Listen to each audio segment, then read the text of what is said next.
welcome to Scorched Earth and a general reading for the sign of Virgo, Sun, Moon or Ascendant for the month of December 2023. I hope you are well. I'm using the Pagan Otherworlds Tarot for you today. Just before we begin, if the reading resonates with you and you'd like to go a little bit deeper, there will be an extended that you can access at the end. It's link number 1 in the description box. The second link is to my private community, the Order of the Phoenix, which is over on the Circle platform. You can get access to all of the extended content for no extra cost. So you can watch for your moon, you can watch for your ascendant, even your Mars, Venus, if you felt so inclined, maybe it's even your North Node. You can also hang out with an extraordinary group of people. So if that is something that sounds like it's of interest to you, you know what to do with that link. Now, Virgo, let's have a look and see what is going on with you. Could I have 3 cards for Virgo, please? There we are. The first one out is the 5 of Pentacles in your recent past. Let's have a look at current energy, please, for Virgo. Thank you. We have the 3 of Cups. Nice to see. And what's coming towards Virgo, please? Thank you. We have the 10 of Swords appearing in your December placing. Don't panic about this, because I do think it is it feels like an ending that's a long time coming. That's the best way that I can put it, like that. And there's something bittersweet about it. We've got this Knight of Cups at the bottom of the deck, which is Pisces energy, and obviously we have Saturn in Pisces at the moment. It's just gone direct, actually, after 5 months of being in retrograde motion. And I can't help but feel these two things are related for you. We're going to pull some clarifiers and get some meat on the bones here. But what you will notice about this reading straight from the off is that we don't have any major arcana. In this instance, I actually feel like that's quite welcome for you. For those who don't have much familiarity with tarot, the major arcana tend to be this kind of big universal energies that happen at us and require some sort of response, and it is the response that generally you see in the minor arcana, because the minor arcana is the things that you have control over, that are, you know, your day-to-day doings of things. So the lack of major arcana on the table simply means that the universe doesn't have its boot on your throat in one way or another. It's not pushing you towards something. It's actually saying, this here, Virgo, is for you to sort out by yourself. And it feels like a tidying up. There have been a lot of signs this month who've been getting this same message of kind of tidying up. And it's not just this month, actually. There was quite a bit of it last month too. So as Saturn station direct on the 4th of November, I think, if memory serves, it still was going to take a full month to get off 0 degrees of Pisces. Shift his arse. He's quite large, quite cumbersome, moves very slowly.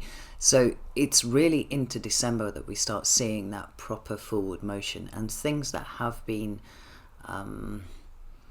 somewhat fraught with delays and setbacks and all that sort of thing are now starting to slowly resolve themselves. And I think for you, Virgo, the emphasis is very much on what you have to sort out here, because this 10 of Swords, although it's one of the most uncomfortable cards in the tarot, it does feel like, again, something that is potentially a little overdue coming to an end. It is completing in December, and from there, because everything moves in a cycle, nothing is linear, you go to the Ace of Swords, and that's it's like a clean sweep of the deck as far as your mental processes are concerned. So let's get some clarifiers out. Tell me about this 5 of Pentacles. What is this here for Virgo, please? Oh, there it is. Got the 7 of Wands. And we have the High Priestess. Tell me about the 3 of Cups, please. We've got the Queen of Pentacles. And one more for there. And the Magician. Like it. That's actually can be a Virgo card right there. Tell me about this 10 of Swords.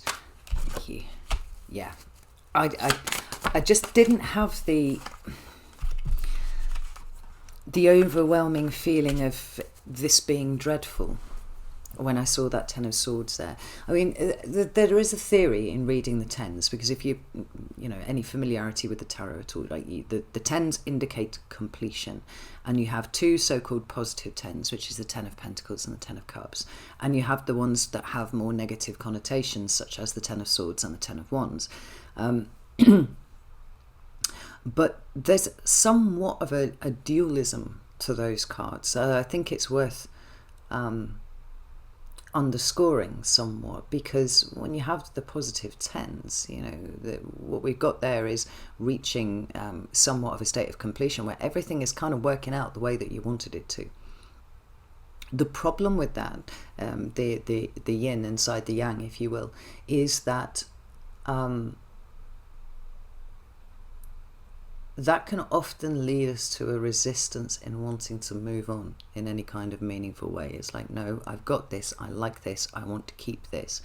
And so when it comes time for things to change and evolve, as ultimately everything does, there's that resistance there that keeps us kind of stuck in one place. I'm sorry about the light on the cards, but it should adjust shortly. I'll just keep my hand there for a little bit so you can see what I'm looking at. Conversely, in those more negative tens, we have things that are bittersweet, things that are uncomfortable. I mean, even in some ways, you know, the Ten of Swords can represent great betrayals and humiliations that we experience. Ten of Wands can represent coming to a point of such burden that we cannot continue anymore, and that's actually where the sweet stuff is in there, because then we change. So this Ten of Swords, as soon as it appeared, I was like, I just don't really feel that bad about it. Yes, it possibly has a bittersweet aspect to it, because you are being called to leave behind something that was definitely, with that Four of Pentacles there, representing something that you've been holding on to quite tightly. But there's absolutely no doubt in my mind at all that whatever is completing here for you is very necessary for the embracing of whatever new things the removal of this is creating space for. And ultimately that's what expansion is about, is eliminating the things that we've been holding on to and exposing ourselves to the new things, creating space for the new things, in fact. So this fucking light here, just in the northern hemisphere, when you live very far north in the UK, as I do, the sun very rarely gets too far above the horizon during winter. Just sort of skims around the edge before setting, and that means it shines directly into the window. So apologies about that. There's not much I can do about it, short of shutting the curtains and making this some dungeon kind of reading, and I'm not prepared to do that because it's been months since I've seen the sun properly here. So anyway, let's have a look over here. We've got the Five of Pentacles in your recent past with the Seven of Wands and the High Priestess, who is showing up sideways, and you will notice that I have left her there in that position, and there is a reason for that. Bluff old traditionalists of tarot the world over are probably screeching right now, but I do feel that when a card shows up sideways, there's a message in that as much as there is with it showing up in the reverse or in its upright form. And for me, it tends to suggest that what there is here is a lack of commitment one way or the other. So it's like, it would like to be that way up. It's trying hard not to be this way up, but at the moment things are kind of in the balance. Maybe it's at somewhat of a tipping point, you know. And we've got it here underneath the Five of Pentacles, which traditionally talks about poverty and lack. Now that can be material poverty, but it can certainly speak to other forms too, such as emotional poverty and, you know, well, even energetic poverty, right? It speaks to there being something here that is missing in one's life. Birds flying around. And I think when you dig down into that card even deeper, it speaks to the ways in which we are depriving ourselves of something that we need. And with that Seven of Wands there, which is a card that talks about protection and sometimes, you know, defensive energies and whatnot, it's the way that we often seem to tell ourselves that we don't need X or we don't need Y, we don't need Z, we're just fine. You know, if you've been with me for a while, you know, I talk about how one of my exes called me psychopathically independent, and I liked that. because the one thing that terrified me more than anything else was being dependent on anyone else. Now that's a trauma response, and one probably that a few of you Virgos out there would recognise. But I kind of want to focus more on the light in the middle of this card, rather than its traditional meaning, although I think its traditional meaning does apply. It seems like there's a light coming on in the darkness where you can see what you need is not being provided, or has not been being provided by the situation that you're in, the relationship that you're in, even perhaps the way that you have structured your life now. And I say that because I think a lot of Virgos have gone through some really quite extraordinary life circumstances over the last, specifically over the last 3 years. Well, everybody has, right? But it's been particularly arduous for Virgo. And there are certain coping mechanisms that were put in place almost holistically in order to survive what it is that you've been through, that now feel like they're kind of falling away. You know, we've got these 6 wands here, and the 6 of wands actually talks about success and victory and all those sorts of things. But the emphasis is placed here on the 7th. It's the light and the darkness. It's the ability to be able to see what you did not see before, right? It's a point of navigation, actually. Let's see that there. But I think the thing that has been somewhat blocking it is the concern that perhaps your intuition isn't serving you, like it's not behaving properly, it's not giving you accurate information, which is an interesting place to be. I just want to point out that I've actually got the 8 of Swords at the bottom of the deck here, which does speak to mental restriction, and that's really important, I think, given the 10 of Swords that we have here. The received wisdom of this card is that you are nowhere near as stuck as you think you are, but the fact that you think you are is right why you are stuck. It's kind of one of those, whether you think you can or you can't, you're right in both instances. Oh, look at this. We have the progression. 8, 9, 10 of Swords. Something here has begun a process of escalation to the extent that what it's trying to do is push you to such a point of mental discomfort that you recognize where perhaps certain biases are kicking in with your brain, and those can be biases of all sorts, you know, particularly even just the way that you think the world works versus what the evidence might suggest to the contrary. But what's the specific phrase that I'm looking for here? It's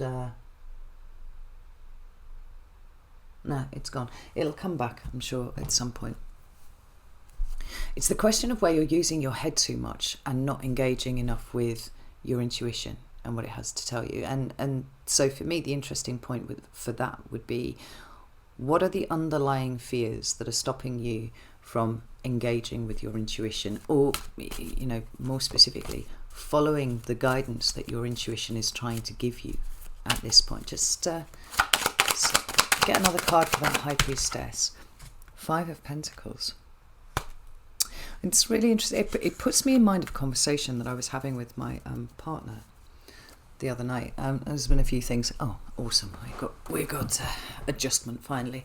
There've been some things, some rockets that have been going off in my private life as usual, because, you know, I haven't quite worked out whether I'm a chaos engine or a chaos magnet. Either way, chaos is never too far away from me at any given point.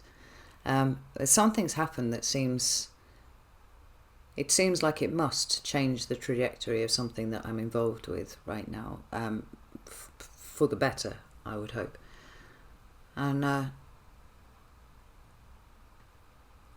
partner said to me, like, I really wish that you would have a bit more faith in yourself and trust yourself a little bit more, because you very rarely get things wrong. And I said, well, when you've had the kind of experiences that I've had in my life, one of the things that it's shown me historically is that it doesn't matter how much faith or positivity or whatever I put into a situation, like it doesn't really bear fruit. Now, what I didn't understand at the point where I was trying to put my faith and things into stuff in the past was that I was coming at it from such a broken place. I didn't really truly appreciate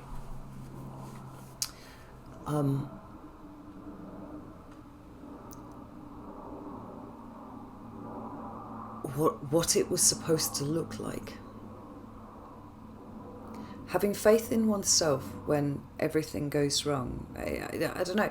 There's often a feeling that we lurch from one calamity to another, one catastrophe to another. There's huge chaos, huge drama, and we get away from it by the skin of our teeth, and we find ourselves in a place where we're in this constant kind of bloodied and tatty state, just about holding on, just about surviving. And there doesn't often seem to be room for faith within that, because you can try and invest all sorts of positivity and optimism into a situation, but it's going to play out the way that it's going to play out. And that can make us very jaded. It can make us quite... No, I think jaded is the right word. And there doesn't seem to be a place for faith in that. Well, that was where I was. Latterly, the longer I've been on this path, the more I can start to detect an underlying intelligence in the types of experiences that I have had in terms of the progression of my soul through this lifetime, what it is that my soul is trying to achieve. And it's a very different thing to what one of my clients refers to as the operations of the human brain.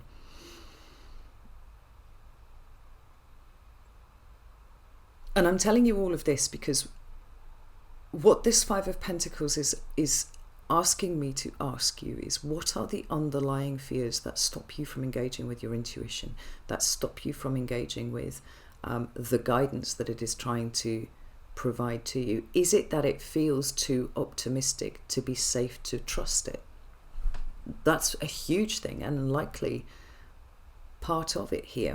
Virgo is very interested in the detail of things, but you can get lost in the detail of things. My Saturn and my Jupiter are in Virgo, and I know firsthand sometimes we lose sight of the bigger picture by hyper-focusing on the detail, but we have been taught by life that hyper-focusing on the detail is necessary for our very survival. What these two Five of Pentacles cards are saying is that as a coping mechanism has come to the end of its useful utility for you, and that there is something that is trying to replace it, but it's going to take somewhat of a leap of faith for you, because we have, upside down, we have the Fool card at the bottom of the deck. Now, this is all about trust. It is all about faith. And that seems to have been something that, if it wasn't damaged before, and I think for a lot of you it was, these last 3 years might well have proven to be nails in the coffin of that. But this is why the growth that it represents, any involvement, of faith and trust, where the work is, as the Eight of Pentacles, why it represents such a monumental leap in terms of your soul growth. And I want you to hold on to that, because everybody is getting messages about what is most uncomfortable for them being what it is that they need to lean into. And it isn't about the circumstances and situations that you find yourself dealing with in the here and now. It is what you are bringing to those situations and those circumstances. So for me, personally, there has been huge lessons that have been experienced, particularly in the last 2 years, but I'm starting to see, like I said, the underlying intelligence of the way that this particular situation for me is working out in terms of what I am learning about myself and about the amount of self-belief and self-trust that I have not had for the longest time. Now, this is huge in terms of how I will now approach the world moving forwards. And this situation isn't even played out to its fullest extent yet, but it's got shades of the same thing for you, Virgo. We talk about self-belief, we talk about trust, we talk about faith. And does anybody really understand what those things are? Because if you are coming from a place of emotional turmoil, emotional damage, any kind of abusive past whatsoever, we can engage with these ideas on an intellectual level. And I would posit that's what's going on here with you, 8, 9, 10 of swords. But until we get to a point where we can perceive how absent these things have been in our life, where the true understanding of these things has been lacking, I don't think that we can really get a handle on what we have to do to improve it moving forwards, like where the work actually is.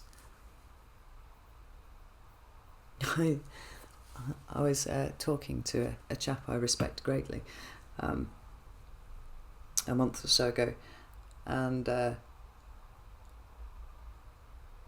we were chatting about something, and I said, well, I sort of work on the assumption that given the choice, most people don't really want to talk to me. They'd rather be talking to somebody else, which is fine. Like that's just how I roll along, and I'm always startled when somebody seems to want to talk to me about anything.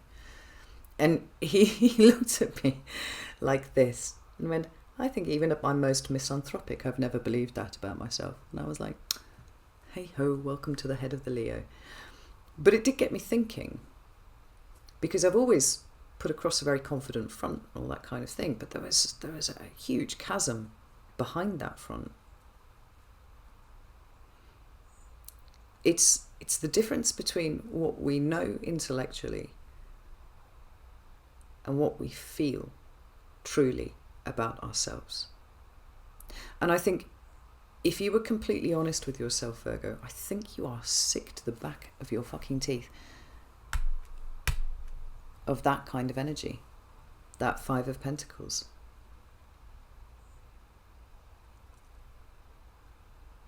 And it would be very easy to feel like you have been punished your entire life if that 5 of Pentacles is a card that you resonate with strongly. But wherever there is discomfort, and particularly where that is increasing, 8 of Swords, 9 of Swords, 10 of Swords, what we've got is the universe putting you in such a position whereby it is suddenly more comfortable to be away from what is your default and what you have learned and all your coping mechanisms and all that sort of. It's more comfortable to be away from those than it is to continue to try and rely on them. And honestly, that's what I think is going on here. It's a big leap of faith. It is a big leap of trust for you to start paying attention to your own intuition.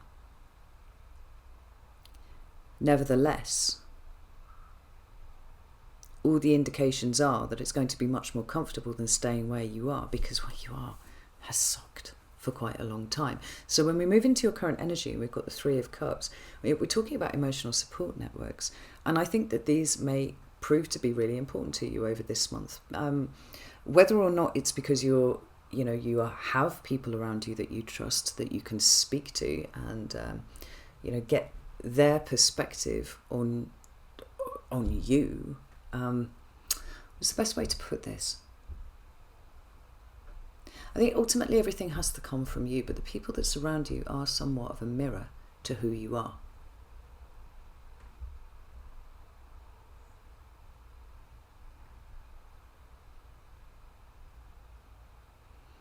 And so if you have people around you that you trust, it could be a month for speaking to those people and saying, I'm struggling with this and I'm struggling with that, can you give me your input on this? What do you think is going on here? And see what that says. But I actually do feel like it's more participatory than that. This 5 of Pentacles can speak to isolation and loneliness and frustration. The 3 of Cups is a counter to that, and it's a really gentle counter. It's a counter of looking around and seeing what you have, rather than potentially hyper-focusing on what you don't. I think Venus being in Virgo, although it was kind of uncomfortable, and Venus is in her fall there, it's a good energy for working out what actually is wrong, because that's what Virgos do really wrong. What is wrong with this situation? But if the purpose of looking to to see what is wrong with a situation is to approach it with a solution-oriented mindset, which I think all earth signs are blessed with anyway, then there comes a point where, as we are dealing with each thing at a time, there are fewer and fewer of the things that are wrong, and it is okay to allow yourself to start focusing on what might actually be good, the direction of travel that your intuition seems to want to take you. Because this Queen of Pentacles showing up sideways here, it feels very telling when we've got those, when we've had the High Priestess showing up sideways, but we've also got the 2 5 of Pentacles, because she is the Queen who is most concerned with self-care and nurturing and, investment of energy into self. And she's coming up sideways, which means that somewhere along the line, I think that you still do not quite have a handle on how much of a gap, how much of a space there is where self-belief, self-worth,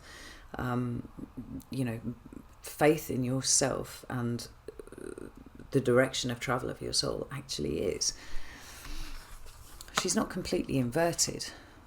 We would like to think that she's in the process of doing this, and so there's just a little bit more work to make her turn up the right way round. But this Magician, which is a Virgo card, it can also be a Gemini card, right? It's both signs are ruled by Mercury, is looking off in this direction. So this Magician, rather than being engaged in the act of manifestation in the here and now, which is often how we would interpret this card, and it's a very active masculine card as well, please do remember that, he's actually looking at what's going on over here.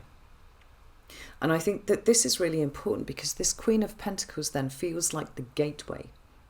We have the emotional support networks of any sort, right? Wherever you garner any sense of emotional support, that could be from animals, that could be from walking in countryside and just being all like, okay, I'm good, the ways that you invest in yourself to make yourself feel better, and whoever might be along for the journey with that, whether it's groups of friends, if you've ever seen my Instagram account, you know how much Silas is my guardian angel, actually, but he's a huge emotional support to me.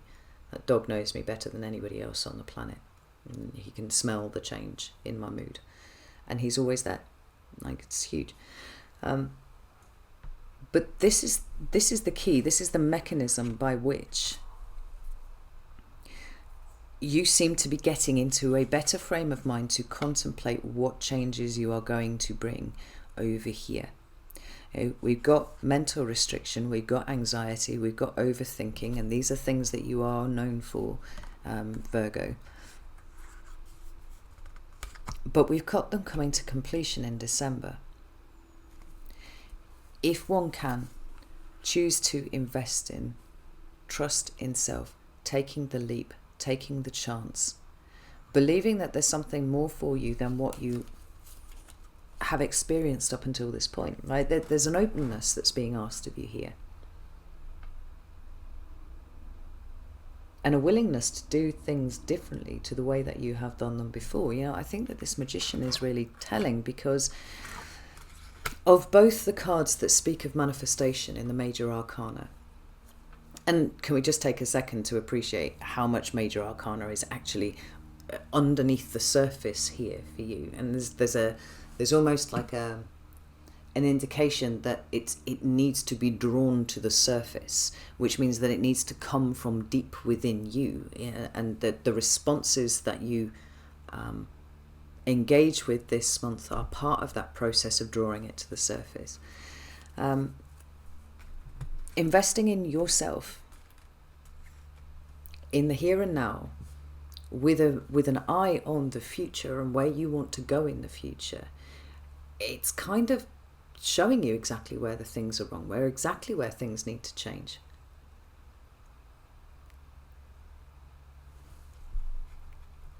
And it seems to be centering around the idea of your will more than anything else. Like, in your deepest heart of hearts, what is it that you will to happen? If a wish could be granted like that, Virgo, what would you be wishing for? Right? That's a really good place to start, and that's the Magician. But before you get to the Magician, the active manifestation, you have to know what your will actually is. And once you know what your will actually is, then the biggest act of magic that can be performed this month is working out how you are standing in the way of it. Now, no doubt I will have howls of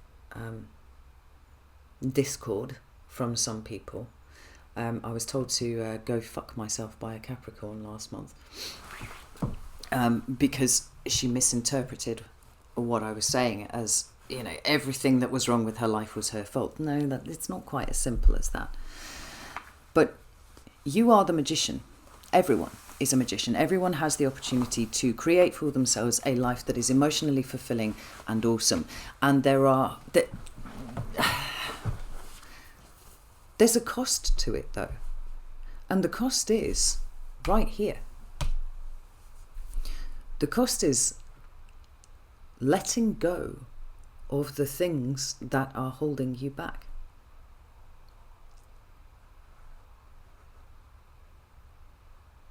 For some of you, that will be grief. I know a lot of Virgos have lost people in the last few years. For others of you, it'll be a lack of belief in yourself. It will be a deep-seated fear that if you get too complacent, something else is going to go. Something else is going to happen that's going to leave you feeling left out in the cold. And with the kind of experiences that you've had, Virgo, it's not a surprise that you would be led to that assumption. But everything is changing. The world is changing. The energies are changing. We find ourselves in a liminal space right now between what was, and Pluto's doing his work on this one, what was and what can be. And quite frankly, it is our emotional responses and sometimes the mental processing of our emotional responses that keep us stuck in a cage. We have lost, therefore we are required to grieve till the end of time. Not so. I mean, I think what's going on here, Virgo, is that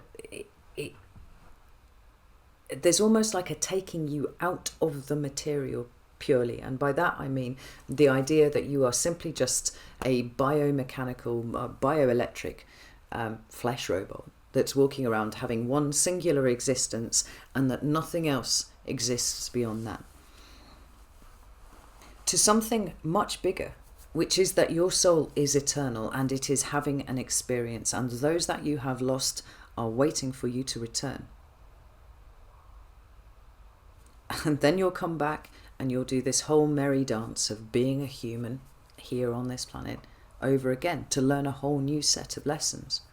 Now, whatever your particular version of the Eight of Swords might be here and whatever situations occurred to put you there, nothing is improved, nothing is expanded, nothing one does not grow by holding on to these experiences of the past. It's the one thing that is guaranteed to keep you static. And that is what I think is happening here in December. It is the release of those things, because we have that second manifestation card of the Lovers. And this one's important because it is about stepping up to make decisions. It's about union and it's about harmony, but it's about harmonizing your energy with that of the universe that does not want to see you suffer. This was a misapprehension that I laboured under for a very fucking long time. However, it will not stop the suffering simply because you feel like you've had enough. Like, it wants you to change to meet what it is that it is trying to give to you. And it is this huge open arena of learning that's there for all of us. The Lovers card is a massive card to come after the Magician like that, to realise that there is a way for us to get into alignment with these big universal energies that are in this huge state of change and flux right now, in order to meet not only future challenges that are coming along, because there will be, there's no doubt about that, but to grow beyond what we have experienced so far. This Four of Pentacles represents everything that is keeping you in this previous version of yourself, right? And it might be that you have done a shitload of, well, actually, oh, fucking hell. This is a big heart pain there, Virgo. That you have done a shitload of work to get yourself to where you are right now. And it may be just the last few tentacles that are holding you back. I mean, when it comes to personal work, it's not all huge breakthroughs all the time. You know, oh gosh, I realised this now and I didn't see it before and my whole life has changed.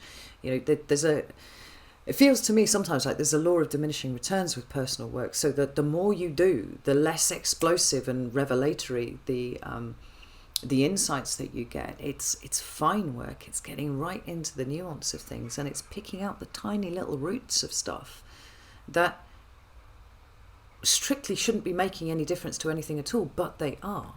And as you pull them out one by one, everything changes, and maybe your perspective changes, so that the focus is not purely on the material. It's getting much bigger. I mean, I don't know about you, but everything feels surreal as fuck when I look outside of myself right now.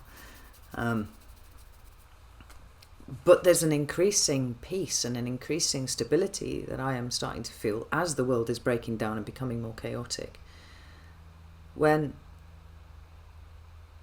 As I'm starting to see that those little things, those little blockages that I put in my way, that are all as a result of painful thoughts, painful experiences, painful emotions, and the way that I have held on to them, has stopped me from expanding and opening up and accepting the assistance of the universe in leveling up. Like, you seem to me to be in a position where you can, I almost want to say, kind of step through the door of something here, Virgo, this month. You've got the World card there, so if we were under any illusions at all that there was some completion occurring this month, the World is highly complementary to that as an interpretation. It's not just something small that's ending this month. There is a huge end of a cycle. Remember that we saw the Fool card here. The Fool's waiting to come through. But we've got this idea of needing to tidy up ourselves inside, so that when we move forwards, we are able to take that leap of faith and take it meaningfully. Because whatever needs to be let go here, it's happening in December, and it's possible that there might be, like I said, some bittersweet feelings about it. But I think that those are possibly really quite fleeting. Because I do think you're sick to the back teeth of feeling that Five of Pentacles constantly encircling you.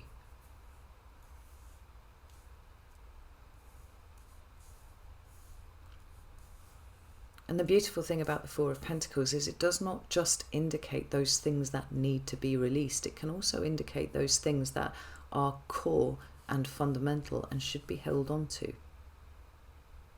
And I would include in that absolutely the idea that you are an eternal soul living at this point in time a human existence. Tell me about this Four of Pentacles, please. We've got growth. We've got huge growth. This is Leo. This is the Strength card right here. And whenever it shows up, it really does speak to personal development, right? It speaks to pushing through something that has been very uncomfortable, accepting an end, and really investing ourselves in the new. And in order to do that, we have to let go of the things that are holding us back.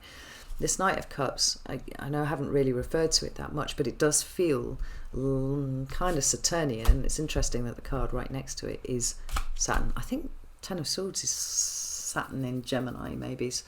I could be wrong about that. I'd need to look it up. But certainly we've got, oh, look at that, the Ten of Wands is underneath there as well.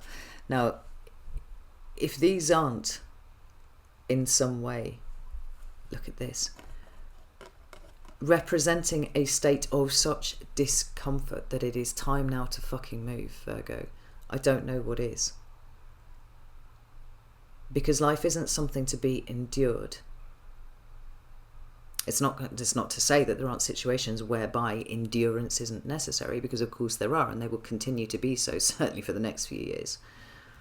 But it doesn't have to be so personally crushing all of the time. If you choose to release and let go of what has happened in the past and push towards your own personal healing, for sure. But the development and the growth that is just shining here for you, I'm feeling it really strongly. December doesn't feel like a bad month to me at all. If anything, the bitter part of the bittersweet aspect of this is the fact that we're kind of rolling into the realm of the unknown for you. And there is something inherently worrying about that. You know, we like to have certainty, particularly earth signs like to have certainty about things. And it's the one thing that the world can't offer at the moment. I don't think it will be offering for some years yet. So the internal work is more important than ever, but internal work that is centered around the idea of releasing everything that belongs to a version of you that actually is that you are trying to slough off right now. Right? There's something here that you're trying to grow into that is different. I'm really gutted. I left my Tarot of the Abyss, I think, at the Tarot conference. I must have left it on a table. I'm wounded. The reason that I bring it up is because the card that I'm seeing in my head as I'm talking here is the Awakenings card from that deck, which shows somebody emerging out of their, it's kind of like they've unzipped their skin and they're sloughing it off, quite literally, and there are huge wings on the back of this,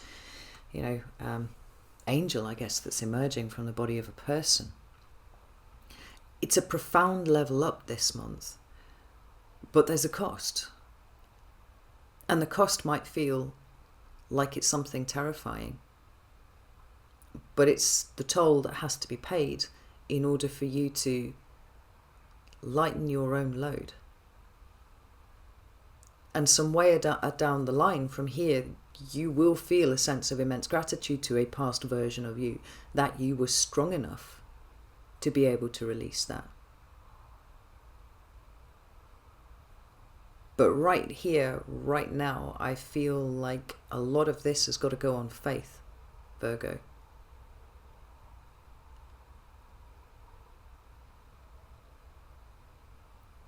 Because nothing that you've experienced in the past can match what potential there is for the future if you are able to fully meet it. And I mean that wholeheartedly.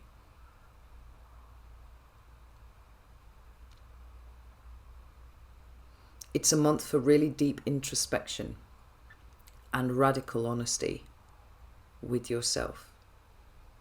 And, dare I say it, just a little bit of faith. Leaning on friends and support where it shows up, in whatever form it shows up, Virgo. Like I said, my middle daughter emotionally bonds to inanimate objects, and she gets a lot of emotional support from them, which is impressive. Whatever works for you, it's a month to lean into that. Trust that, have faith in that.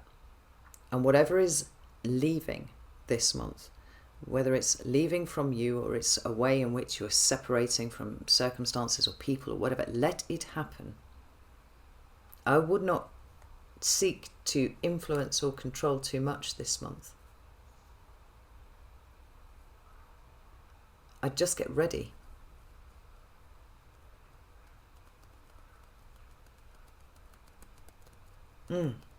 All right, I'm going to leave it there. I'm going to go over and do the extended now. So if you'd like to join me over there, you're very welcome to do so. You can join me on Vimeo. You can join me on Circle. Either or, it's entirely up to you. But if neither of those are to your fancy, no shade whatsoever. I think the thing that I want you to take away from this is, no matter how difficult the cost feels this month, it's worth it. And the difficulty doesn't feel to me like it sticks around for long, because it's something rushes in very, very quickly to take its place, and this is the good shit. So know that I love you all very, very much, and I'll see you soon.